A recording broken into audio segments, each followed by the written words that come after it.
আচ্ছা, আজ আমরা শেক্সপিয়ারের লেখা অন্যতম বিখ্যাত একটা সনেট 73 নিয়ে আলোচনা করব। সময়ে, বার্ধক্য আর ভালোবাসা এই তিনটি বিষয়কে তিনি কিভাবে এক সুতোয় বেঁধেছেন, চলুন আজ তারই গভীরে যাওয়া যাক।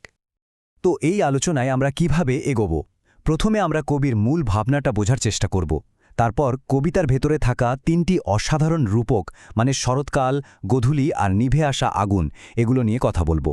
আর একদম শেষে গিয়ে দেখব এই সব কিছু মিলে কিভাবে ভালোবাসার এক গভীর সত্যকে আমাদের সামনে তুলে ধরে।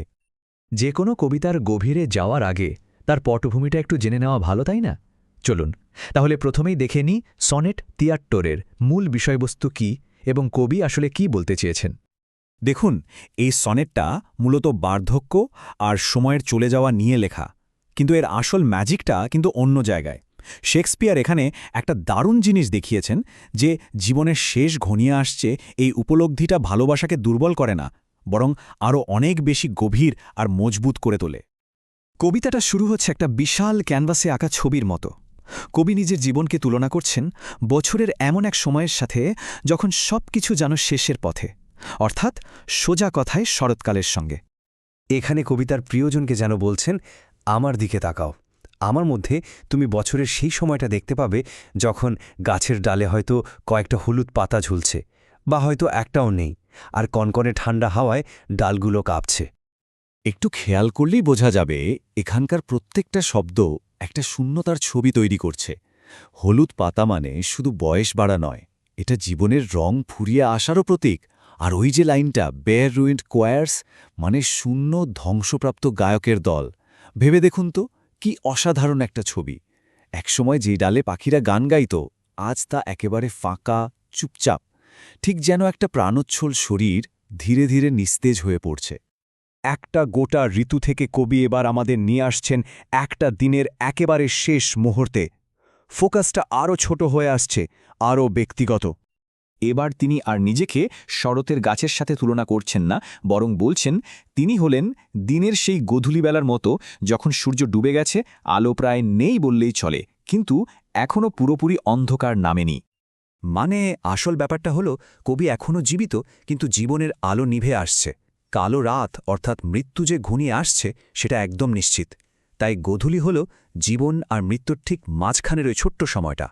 আর রাতকে তিনি কি বলছেন? মৃত্যুর দ্বিতীয় সত্তা, ঠিক ঘুমের মতো, যা আমাদের প্রতিদিন কিছুক্ষণের জন্য সব কিছু থেকে দূরে নিয়ে যায়, যেন মৃত্যুরই একটা ছোট মহড়া। ঋতু থেকে দিন, আর দিন থেকে এবার ফোকাসটা চলে আসছে একটা নিভে যাওয়া আগুনের একেবারে শেষ মুহূর্তে। বিষয়টা যেন আরও বেশি ভেতরের, আরও বেশি কাছের হয়ে উঠছে। এবার কবি বলছেন, আমার মধ্যে তুমি আর দাও দাও করে জ্বলা আগুন দেখতে পাবে না, বরং দেখতে পাবে সেই শেষ অঙ্গার, যা আমারই যৌবনের ছায়ের ওপর শুয়ে ধিকি ধিকি করে জ্বলছে, নিভে যাওয়ার অপেক্ষায়। সত্যি বলতে এটাই হয়তো কবিতার সবচেয়ে জটিল আর গভীর অংশ। এখানে একটা অদ্ভুত বিরোধাভাস বা প্যারাডক্স কাজ করছে। মানে যে জিনিসটা একদিন আগুনটাকে জ্বালিয়ে রেখেছিল, সেটাই আজ তাকে নিভিয়ে দিচ্ছে। ভাবা যায় যে যৌবনের শক্তি, যে সময়টা ছিল জ্বালানির মতো, সেই সময়টাই আজ ছাই হয়ে জীবনের শেষ শিখাটাকে চেপে ধরছে। এই স্লাইডটা ওই দ্বন্দ্বটাকেই খুব সুন্দর করে তুলে ধরেছে। দেখুন, একদিকে যৌবনের শক্তি আর জীবনের অভিজ্ঞতাগুলো ছিল জ্বালানি, যা জীবনকে পুষ্টি জুগিয়েছে, আর অন্যদিকে সেই সময়টাই এখন ছাই হয়ে গেছে, অতীতের ভার হয়ে জীবনের শেষ স্ফুলিঙ্গটুকুও কেড়ে নিচ্ছে। এতক্ষণ ধরে ক্ষয় আর ফুরিয়ে যাওয়ার তিনটে অসাধারণ ছবি আঁকার পর শেক্সপিয়ার একদম শেষে মাত্র দুটি লাইনে পুরো কবিতার আসল কথাটা বলে দিচ্ছেন। বেশ, এতক্ষণ তো আমরা শুধু হারানো আর শেষ হয়ে যাওয়ার কথা শুনলাম, কিন্তু এই শরৎ, গোধূলি আর নিভে যাওয়া আগুনের গল্প বলে কবি আসলে কি বোঝাতে চাইছেন? এখানেই কবিতার একটা দারুণ মোড় নেয়, যেখানে আলোচনাটা মৃত্যু থেকে সরে ভালোবাসার দিকে চলে যায়। আর এই দুটি লাইনেই কিন্তু লুকিয়ে আছে পুরো কবিতার সারমর্ম। কবি বলছেন, তুমি এই সবটাই বুঝতে পারছ, তুমি দেখছ যে আমি ফুরিয়ে আসছি, আর এই উপলব্ধিটাই তোমার ভালোবাসাকে আরও শক্তিশালী করে তুলছে। তাহলে পুরো যুক্তিটা কিভাবে এগোচ্ছে দেখুন। প্রথমত, প্রিয়জন কবির এই ফুরিয়ে আসাটা উপলব্ধি করছেন। দ্বিতীয়ত, তিনি বুঝতে পারছেন যে তাদের একসাথে থাকার সময় খুব সীমিত। আর তার ফল কি হচ্ছে?